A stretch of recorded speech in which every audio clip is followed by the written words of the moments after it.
Now on CBC Vancouver News. Nearly the entire community was destroyed. The province's legislation and policy was not sufficient to support recovery on that scale. Almost 5 years after a wildfire wiped out Lytton, a new report finds the province has struggled to support the village's complex recovery needs. Plus, removing lifeguards from 5 out of 10 beaches is a drastic reduction in the investment in public safety. Heads up, Vancouver water lovers. Lifeguards are being cut from several supervised beaches. And without them, there are a lot of businesses are going to be unable to offer an adequate level of service. relief for temporary foreign workers on the Sunshine Coast comes with a catch. The province must ask, and it doesn't look like it will. It will bring in a group of people that will face deportation again in 2 more years when their licenses expire. How does that help us? This is CBC Vancouver News.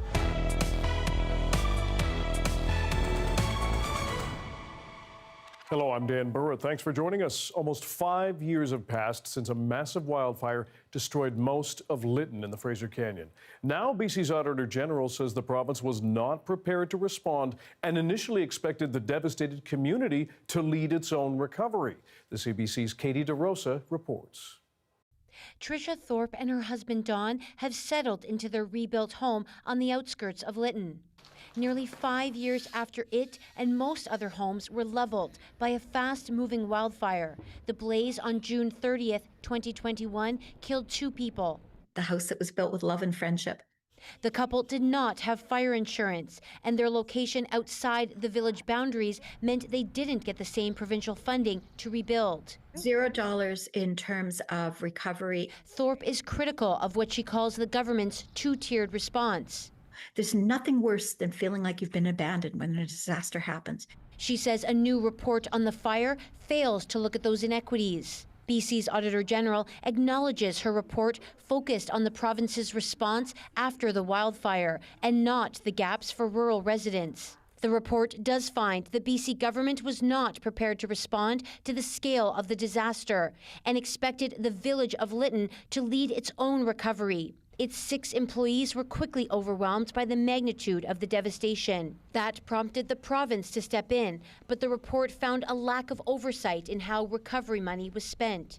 The Auditor General also found the BC government did not have a comprehensive legal framework to guide disaster recovery and the role of Indigenous peoples. The province's legislation and policy was not sufficient to support recovery on that scale. Rebuilding was slowed after thousands of Indigenous artifacts connected to the Inklaklatma Nation were discovered. Premier David Eby says the province has learned hard lessons. We've passed a new law that requires the conversations between communities and First Nations to happen in advance of an emergency rather than in the middle of an emergency. As for the inequities raised by Tricia Thorpe, BC's Emergency Preparedness Minister says the province is focusing on rebuilding critical infrastructure in Lytton, which helps the region as a whole. Katie DeRosa, CBC News, Victoria. If you're planning to head to a Vancouver beach this summer, you may want to be a bit more careful depending on where you go. The Park Board is removing lifeguards from 5 of the city's 10 staffed beaches. As Renee Lucas explains, some say it is a bad sign for safety. The value in lifeguards isn't just in terms of the interdiction isn't just for life-saving, it's for preventing the life-saving situation. Park Board staff say Spanish Banks, East and West, Sunset Beach, Third Beach and Trout Lake will no longer be supervised. It'll be reducing their number of auxiliary lifeguards and shuffling permanent ones to locations with more swimmers, like outdoor pools. No, they shouldn't do that. We do have a lot of people that swim in the water during the summer, so I feel like it's good probably to keep it safer for everyone. It's nice always having those extra eyes and knowing people that are professionals in their fields. The Life Saving Society BC and Yukon says 99% of all drownings happen in unsupervised areas. Removing lifeguards from 5 out of 10 beaches is a drastic reduction in the investment in public safety. We've always been committed to making sure that people can enjoy our beaches in a very safe manner. Sim told the CBC the park board received a $1.2 million budget increase for 2026, and he's curious why it decided to remove lifeguards from 5 city beaches. Park Board Commissioner Tom Digby told the CBC the cuts are an operational decision made by staff and a direct consequence of Sim's zero means zero budget, saying it's not a done deal, though. The board will inevitably have to approve or deny the decision. You know, Spanish East and West are part of the alcohol program right now, so beachgoers in those areas are permitted to drink. So I'm worried that we're going to see more incidents along our waterfront as a result. LaBrosse says Jericho rescue volunteers aren't always on site, and he hopes the park board finds a way to keep lifeguards on the beaches. But if they don't, we'll try to do our best to help out when we can, but it's certainly not a replacement. Renee Lucas, CBC News, Vancouver. The FIFA Men's World Cup is right around the corner, and the city of Vancouver is sharing details about how fans can experience the tournament, including getting into the free fan festival. The FIFA Fan Festival will also be BC's largest fan destination for live match viewing and soccer experiences during the FIFA World Cup this summer.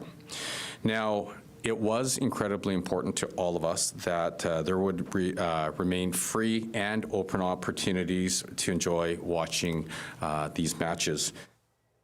The Fan Fest is set to be held at Hastings Park from June 11th to July 19th. The new amphitheater will offer free general admission match viewing for up to 2,600 people. Premium packages can be bought, which includes reserved seating. Along with watching games, the Fan Fest will include live performances and food and drinks from across the province. As we told you on Monday, the province is touting its push to recruit American healthcare workers here to BC. In the 10 months between March of last year and January 2026, more than 400 healthcare professionals have accepted job offers within BC's public healthcare system. Last March, the BC government launched its ad campaign targeting health professionals from Washington State, Oregon, and California. It received more than 2,700 job applications in just a year. 1,300 of those have been fully registered to be able to work here. The health ministry says so far, 89 doctors, 260 nurses, 42 nurse practitioners, and 23 allied health professionals from down south have accepted jobs. News of a reprieve for temporary foreign workers on BC's Sunshine Coast is coming with a big caveat. The BC government must request an extension of the federal program. And as Alana Kelly reports, so far, that seems unlikely. Mike Anderchek owns this landscaping company on the Sunshine Coast. Growing a small business here has been difficult. For a number of reasons, not the least of which is finding staff. He's been able to secure local residents to work for him. It's extremely difficult to find people that are dependable. Even though he hasn't hired temporary foreign workers, he says they are essential to the economy. Without them, there are a lot of businesses are going to be unable to offer an adequate level of service. The federal government announced rural areas can apply for 1-year permit extensions. And the increase of the share the businesses can have of their workforce being temporary foreign workers under the low-wage stream from 10 to 15%. He says this is not taking jobs from Canadians. It's not driving youth unemployment. This is a constant need for rural areas. The extensions requires a letter of support from the province, but this seems unlikely. It will bring in a group of people that will face deportation again in 2 more years when their licenses expire. How does that help us? How does that help us build a province that we need? Instead, he wants pathways to permanent citizenship. People to fill vital roles in rural and northern communities, for businesses to be able to operate everything from restaurants to educational facilities to childcare facilities to highly skilled trades. Carpenters, cooks, nurse aides, plumbers, and dental assistants are just some of the temporary foreign workers who are on the chopping block. Jonathan Anilau is a supervisor at a retail store. His permit expires in August. It's been so stressful years thinking about what we need to do.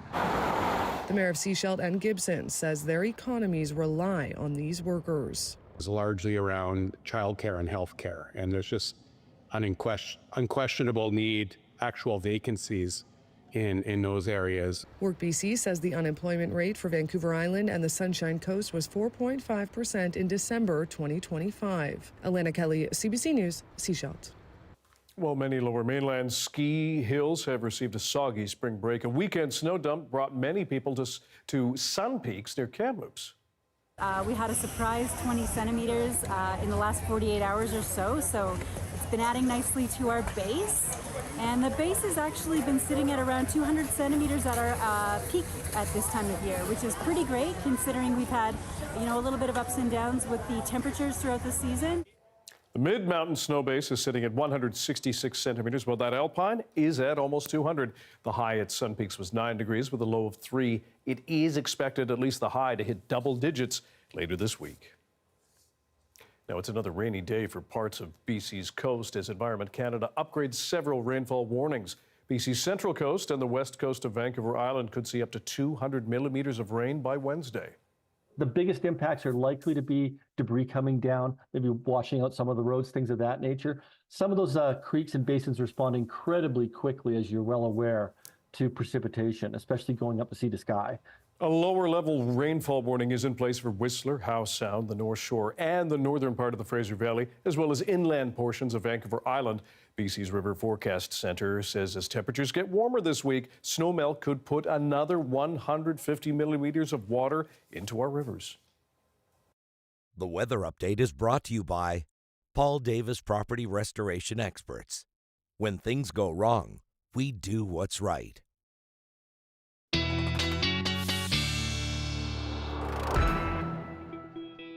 Darius is away, so weather specialist Riley Lachek joins us with a first glance at the forecast, and we've got more alerts on that screen, Riley.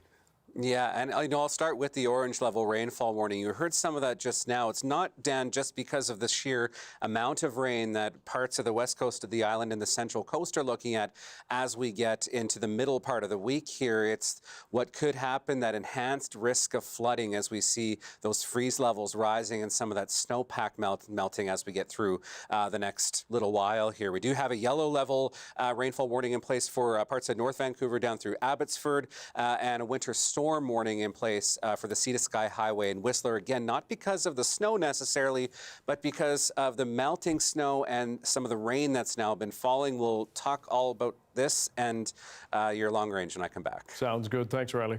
You're welcome. National basketball trainers were in Kimberley this weekend, working with coaches and young athletes from across the East Kootenays. As the CBC's Amber Huang reports, the clinic is meant to support players at every level. James. A small-town basketball clinic in Kimberley is bringing together national and local coaches with young athletes from across the East Kootenay this weekend. The training events include coaching courses, officiating clinics, and basketball camps for players. We're a small group of volunteers that love basketball and not trying to change the world, but leave the local community a little bit better than when we got here. Organizers say it started with a small after-school program for elementary school students in Kimberley. But when they reached out to Canada Basketball, looking for training for local coaches, it quickly grew into something much bigger. For many coaches in smaller communities, opportunities like this can be tough to access. What else can we do? This is the first type of training I've seen, and I've lived in Kimberley for almost 20 years. Any opportunity to receive training would require often trips to Vancouver. So we're talking airfare, we're talking taking 2 extra days off of work and accommodation and meal costs. And so because those costs are minimized and the experts are being brought to us, it's truly a unique opportunity. Canada Basketball says the clinic helps players at all levels of the game. It's basically our long-term athlete development model, but we are working on introducing our new one, and it's really focusing not just on the vertical nature of the model, but also the horizontal, where players could be in a recreational, competitive, or high performance. For young athletes, the weekend is also about learning new skills. Like with teamwork, you can't win without teamwork, and it's just a big factor in basketball. There's not as many opportunities in smaller towns, I think, and especially when there's not as many people. It's nice when you come out to these camps and see more people and more girls specifically. organizers say bringing coaches and players together like this could help grow basketball programs across the region. Amber Wong, CBC News, Kimberley. The province is testing a new system to prevent commercial vehicles from smacking into overpasses. Where it will be set up? After this.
A new system to stop commercial trucks from hitting overpasses in this province is being built in Abbotsford.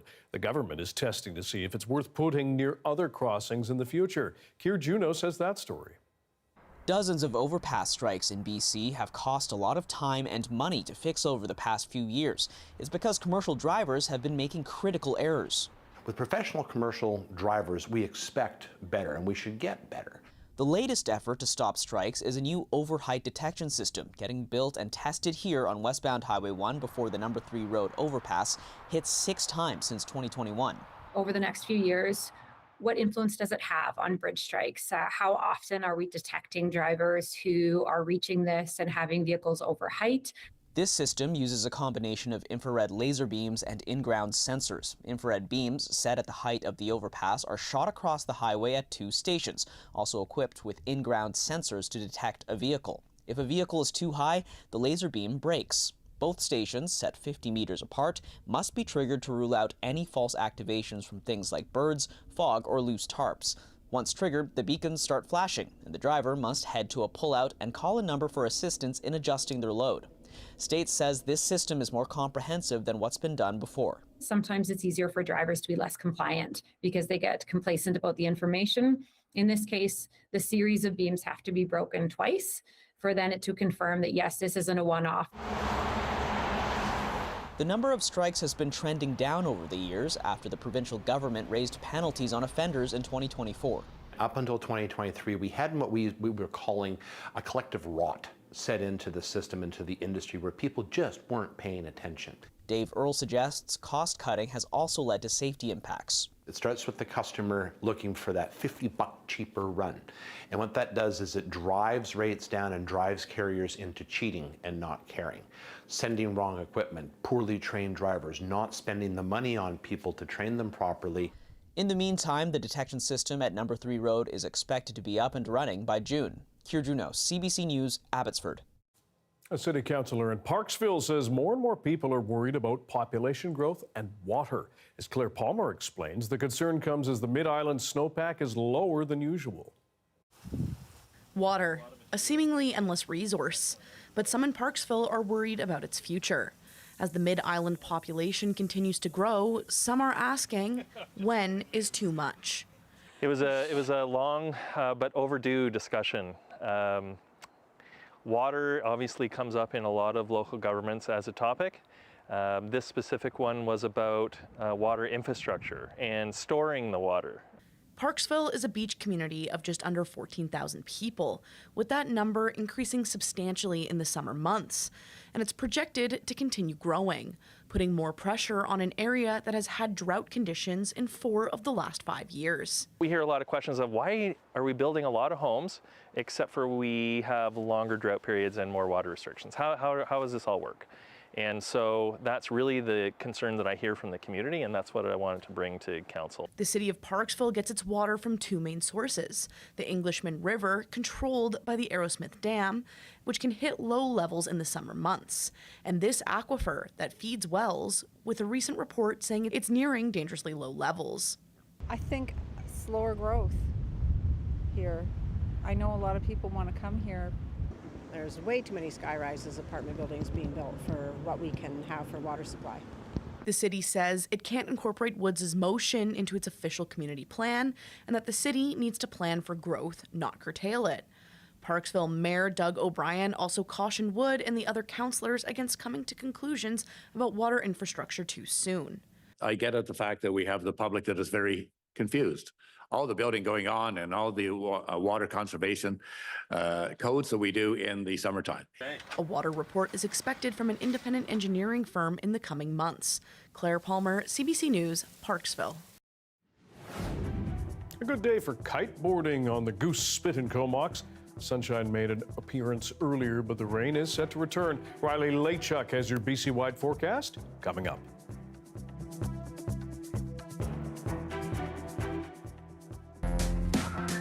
This is Vancouver is a new CBC podcast where we explore the issues, the stories, and the people that make this place home.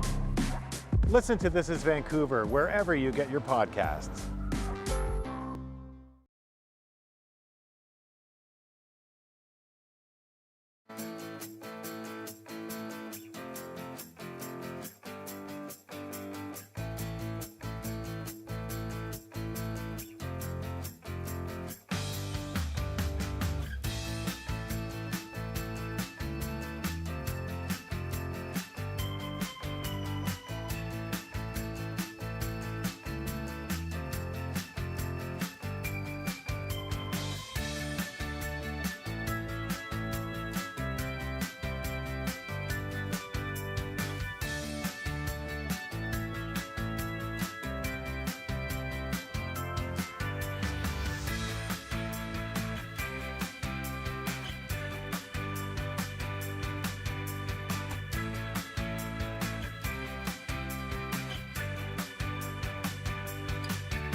There is new evidence Canada's housing market remains sluggish. National home sales edged down in February after a quieter than normal January.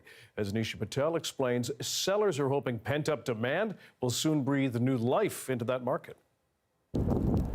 Stormy winter weather put a chill on home sales in some parts of the country in February, helping drive overall home sales down 8% compared to the same time a year ago.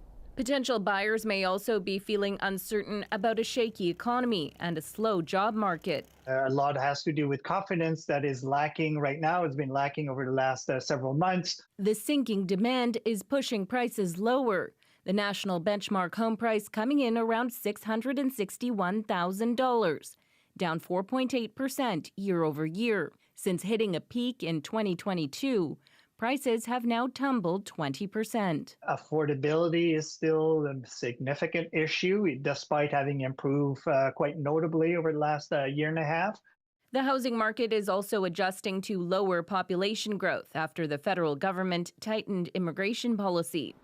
The slowdown in Toronto and Vancouver now spilling over to cities like Calgary. I think this year it'll be probably a little bit, uncertain till mid-year, and I think the latter part of the year will have some stability. Experts say these days buyers have more options and more power to negotiate. Sellers have to be, one, realistic and realizing we don't have the same intensity and as we did before. In the past, probably starting last year. Some sellers, though, want to see if demand picks up in the spring. I'm not convinced this is the right time. I'll have to wait on the sidelines to see where it is going. It's not likely potential home buyers will see lower borrowing costs anytime soon, with the Bank of Canada widely expected to hold interest rates steady on Wednesday. Nisha Patel, CBC News, Toronto. A political storm is brewing around former hockey commentator and former NHL coach Don Cherry. Some federal conservatives are pushing for him to be awarded the Order of Canada. But as Katie McKenna shows us, there's strong opposition even within party ranks. For more than 3 decades, Don Cherry's colorful suits and hot takes made Coach's Corner central to Canadian hockey culture. I'm speaking for the average Canadian that gets up in the morning at 6 o'clock, pays his taxes, and keeps his mouth shut. Now, at 92 years old, Cherry has become a controversial figure, sparking division over calls for him to be awarded one of the country's top honors. Love him. He's a national icon.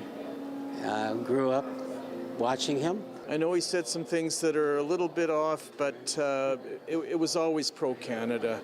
Federal Conservatives have launched a petition to appoint Cherry to the Order of Canada, pointing to significant contributions to Canadian sport and culture and lauding his candid and unapologetic style. The idea has the backing of Alberta's Premier and Ontario's Premier, Doug Ford. He's the most patriotic Canadian I've ever seen. But Quebec Conservative MPs are distancing themselves from their own party's push over comments Cherry made about French Canadians and Quebec nationalism. They don't want the Canadian flag, but they want our money.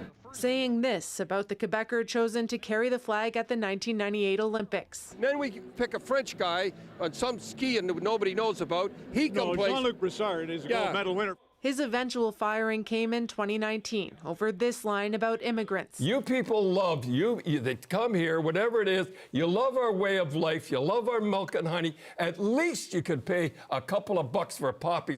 A history so fraught, some wonder whether the Conservatives considered Quebec before launching the petition. It's a bit of a head scratcher. I have a very hard time seeing what the upside is here. You have to understand that, Mr. Cherry is not just famous in Quebec. He's infamous. It can take years before a nominated person is awarded the Order of Canada, meaning the debate around Cherry's legacy could last a while.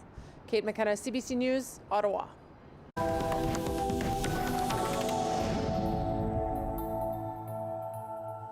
In Cuba, the entire country's power grid collapsed overnight, plunging more than 10 million people into darkness.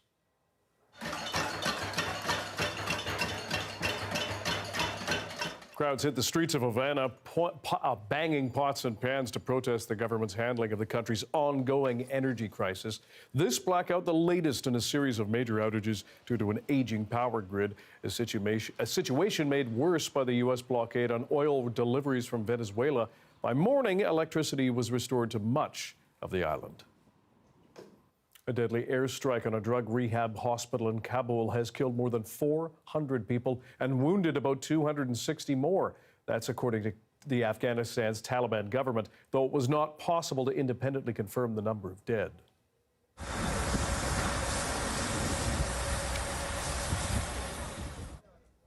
Rescuers scrambled to help the wounded and recover victims from the debris. Afghanistan is blaming Pakistan for the strike, but Islamabad denies targeting civilian sites. The airstrike marks a dramatic escalation in the latest flare-up on an on-and-off conflict. Islamabad has accused Kabul of providing a safe haven for militants who carry out attacks inside Pakistan. The Taliban rejects that allegation. The United Nations has begun an investigation into the deadly strike on a girls' school in Iran in late February. It's clear to us that whatever happens in respect of such an event, given the innocent lives that have been lost, there is a critical need for such an investigation to be done and for an independent outcome to follow. Iranian officials say 2 missiles struck the school on the first day of the war. 168 children, mostly girls, are reported to have been killed. There is mounting evidence suggesting the U.S. military may have mistakenly hit the school. The Pentagon is also investigating. U.S. President Donald Trump, who initially blamed Iran, has since avoided answering questions about the strike. Israel says it has killed a top Iranian security official in an overnight airstrike. This as Tehran launches more missiles and drones into the neighboring Gulf nations. But as it continues its blockade of the Strait of Hormuz, Donald Trump now says the U.S. does not need anyone else's help to secure the vital shipping route. Katie Simpson reports from Doha. Israel says it carried out an airstrike that killed Iran's top security official, Ali Larijani. It had been widely believed that he was involved in running the country ever since Iran's supreme leader was killed at the outset of this conflict. Now, he was heavily involved in the ongoing crackdown on protesters in Iran that started back in late December. Thousands of people killed in the streets. He was also involved in the ongoing nuclear negotiations with the United States. Iran has now confirmed that Larijani is dead in a statement that was read on state television as it continues on with its overall retaliation strategy. Multiple Gulf states had to defend against Iranian missiles and drones, including here in Qatar. There were 2 separate waves that were launched. One early this morning, loud explosions could be heard, powerful enough to shake some of the buildings in Doha. And a second wave in the early afternoon, again, powerful explosions could be heard in the capital. Iran also continues on with its blockade of the Strait of Hormuz, which is frustrating U.S. President Donald Trump. He again lashed out at traditional American allies, including members of NATO, angry that they aren't helping try to de-escalate the situation using military force in the Strait of Hormuz. But now he appears to be flip-flopping, saying that after all, the U.S. doesn't necessarily need any help. NATO's making a very foolish mistake, and I've long said that, I wonder whether or not NATO would ever be there for us. So this was a great test, because we don't need them, but they should have been there. Trump is facing new criticism at home, including from a key member of his national security team. Joe Kent, who served as the National Director of Counterintelligence, he submitted his resignation in a formal letter that he published on social media, saying that he could not in good conscience continue on with his job because of the U.S. and Israeli-led war in Iran. He said that Iran was not an imminent threat to the U.S., and he had to leave his position as a result of this American military action. Katie Simpson, CBC News, Doha. The costs of the war in the Middle East do keep adding up. Gas and fuel have seen a sharp rise around the world, and jet fuel costs are also taking off as supplies get pinched by the virtual closure of the Strait of Hormuz. For people planning trips, it can be stressful. So what can you do? Well, that's why we turn to Mackenzie McMillan. He is a managing partner with the travel group here in Metro Vancouver. Mackenzie, first of all, what are you noticing when it comes to ticket prices for airline trips? Yeah, so we are certainly starting to see some moderate price increases when it comes to the fuel surcharge that's attached to most airline tickets.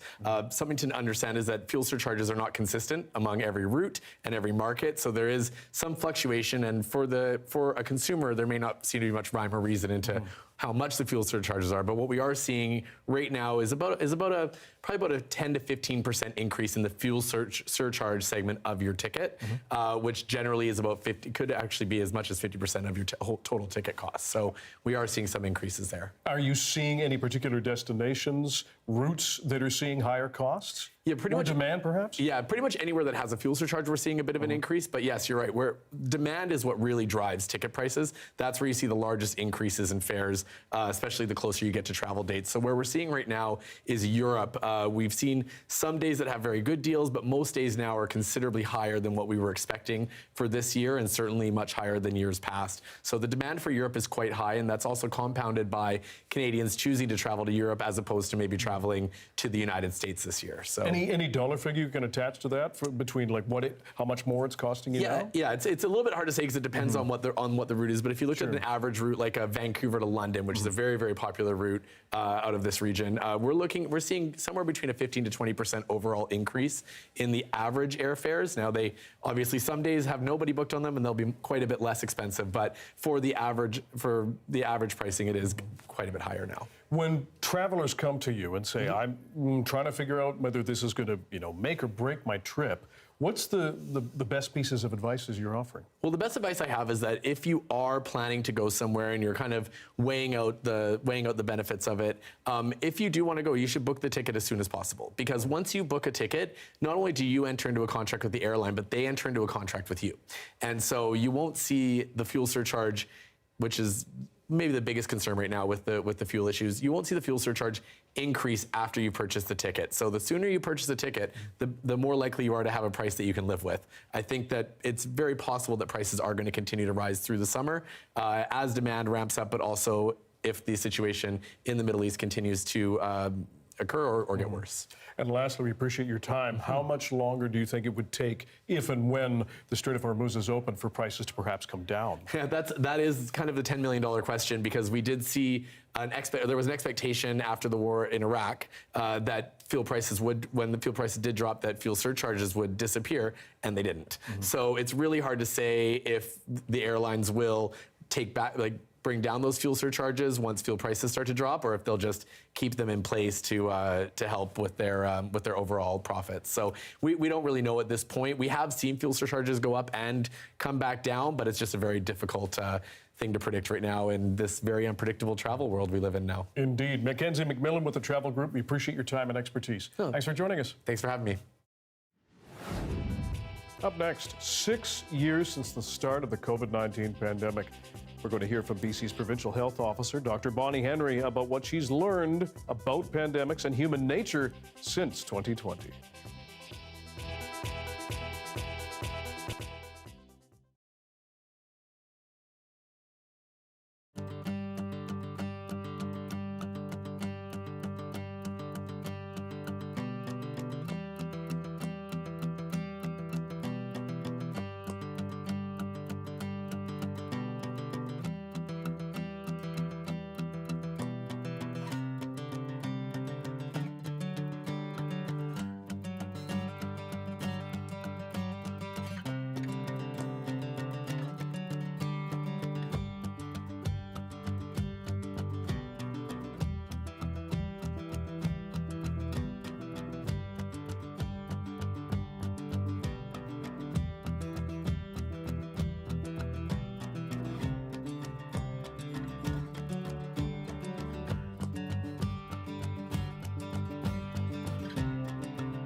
New research suggests more women develop health complications in the weeks following childbirth, and more frequently than previously thought. Lauren Pelly looks at the need for better support for new moms. Paige Eaton thought everything went smoothly when she delivered her son Archie by C-section 3 years ago. But days later, she went back to hospital with an infected wound, which led to life-threatening sepsis and a months-long recovery. It's just the worst pain you could ever imagine. And the main thing is you feel like you're going to die. That could have been my outcome. And thankfully it wasn't. But for a lot of women, that is their outcome. New research looking at more than 1 million Ontario deliveries shows more women have close calls than previously thought. This translates to thousands of different human beings who have experienced these events that we have not been accounting for. The study found that while more than half the cases of severe maternal morbidity happened during childbirth itself, close to 16% were earlier in pregnancy, and nearly a third happened during the 6 weeks after, a time when many women aren't being monitored as closely. Making sure that people have access to follow-up care and support during that period is really important. In Canada, patients are usually discharged from hospital within a few days after childbirth, and not all women have check-ins later on with a family doctor, nurse, or midwife. And sometimes we focus on the baby more than on mother because the babies might need more attention. Life-threatening cases linked to pregnancy and childbirth do remain rare, but there is still a long list of possible complications, including severe blood loss, kidney failure, and sepsis. Looking back, Eaton says both her midwife and hospital workers downplayed her early concerns about pain and fever in the days after her son's delivery. Her message now? Advocate for yourself and get checked. Since serious issues can arise later than most people think. Lauren Pelly, CBC News, Toronto. 6 years ago, BC's top doctor announced chilling news: Canada's first death due to the deadly COVID-19 virus. Much has changed since those days, and Provincial Health Officer Dr. Bonnie Henry spoke with our Gloria Makarenko recently, reflecting on the years since the pandemic began. I feel like it's a lot longer than 6 years in some ways. I think at that time, and I've looked back on this a lot, there was so much that we didn't know. And there was so much that we were hearing from different parts of the world about who was being affected and what was happening. It was a time of great uncertainty, that's for sure. Some of the huge successes we've had in the global community over the last few years is having a test that was developed very rapidly. And again, I'll talk about our BC CDC, our public health lab that we have here in the province was able to develop a test within days of the genome being isolated. We know how the virus is transmitted. We know who's most at risk. We know all of the things that we can do to protect ourselves and how well they work. I think the things we also know are that so much of getting through times of uncertainty rely on each other and being able to support each other. And sometimes it feels these days like those lessons are ones that we're moving away from or that we forget. Do you think if we saw another, a similar health emergency that warranted the same level of global cooperation and even, public sacrifice to a large extent, where do you think our mindset is at? Would people get on board to take preventative action, do you think? Yeah, I think about that myself. And what would I do? The things that we've been through right now, it's still very raw. I mean, it's 6 years, but I think there's so many things that are happening globally right now that some of it has been related to what we went through in the pandemic. And I've often said we're in that phase of collective forgetting that we see in many traumatic events, that people want to get on with their lives and move away from it and not think about it. So in that respect, I think if something else came up, we would have to make sure that we are connecting with people in a way that engages them again. But I also think that human nature being what it is, when we are in times of crisis, and we see this over and over again, the vast majority of people will do the right thing to support themselves, their families, their communities. And we learned how important that was. And so it'll be reminding people that we can do something and that we do better when we do it together.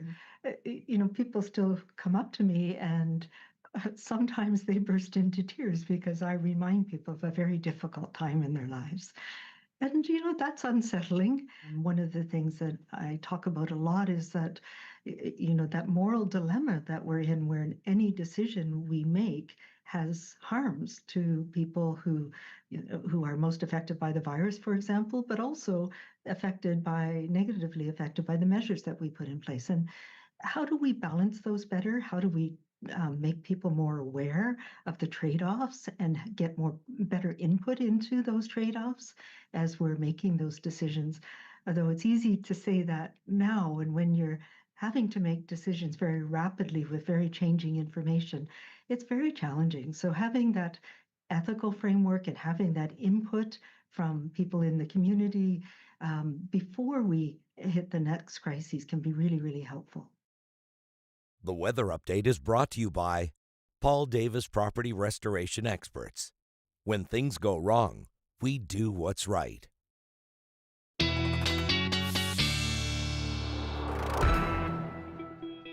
Weather specialist Riley Lachek joins us with the forecast. Riley, we could talk about an Annie Lennox song or apparently a Hillary Duff song. Oh, my goodness. How much more can we talk about this rain?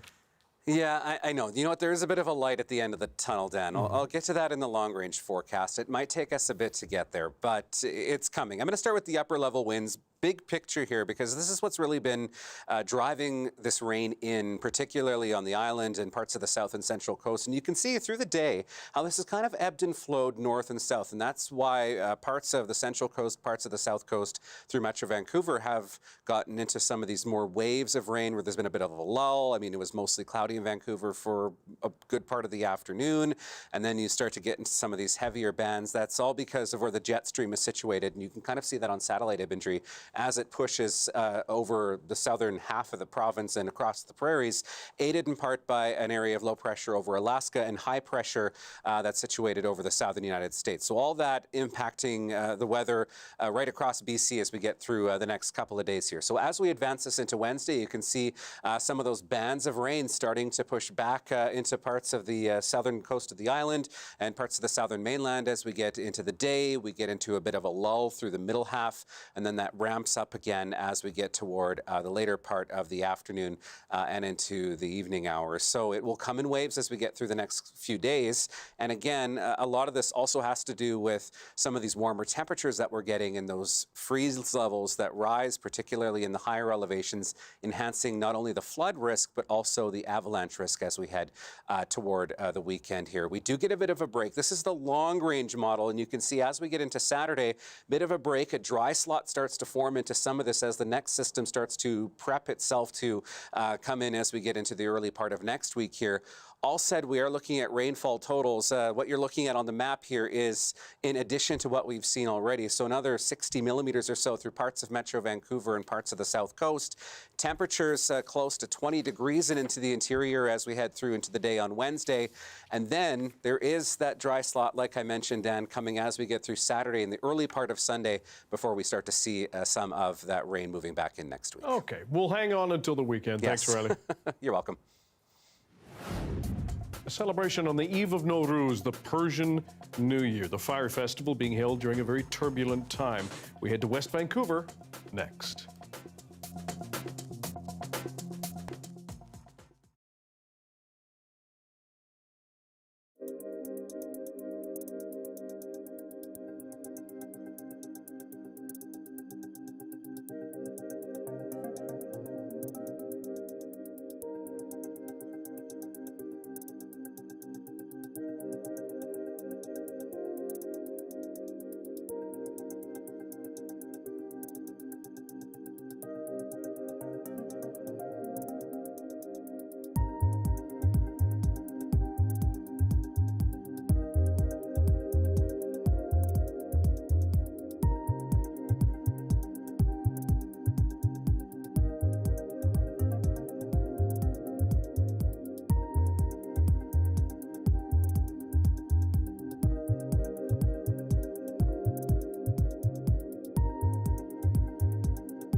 I'm Amy Bell, and this is your CBC Inbox.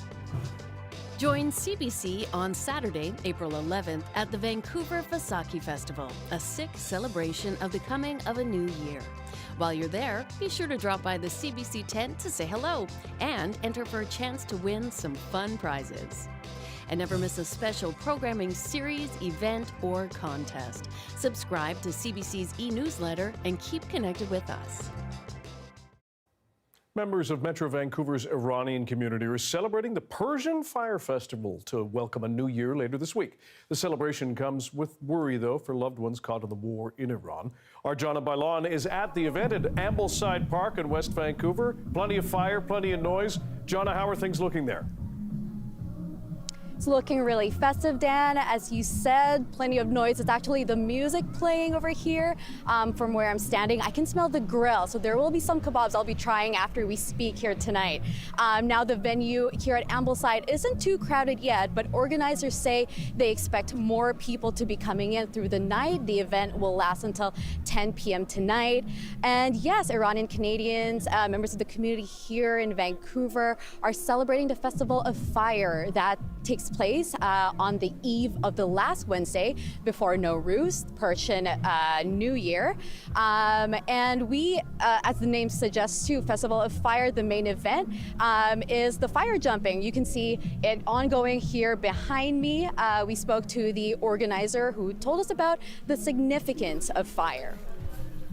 Fire actually has a particular meaning, a special meaning. It's a purifying all the old and bad things happened for the last years, and welcoming to the new year. We are forwarding to the new year. And fire is a warmness, is a cleaning, as a purifying the life.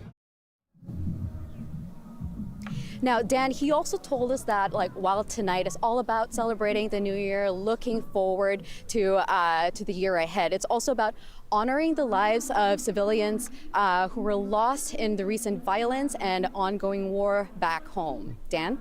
And Johnny, you've talked to some other people there. What are they hoping for the new year and for Iran? Yeah, so, as the organizer, we spoke to the organizer, Dawood, as you saw. He told us he's hoping for peace. He's hoping for freedom for, folks back home. They're asking for solidarity. They're also asking for the wider Canadian community to look out for Iranian Canadian friends, neighbors, colleagues. And we also spoke with one man who was here with his family. Here, he shared some of his hopes with us. Here's what he had to say. Everybody wishes the health and happiness for the family, and that's all I need.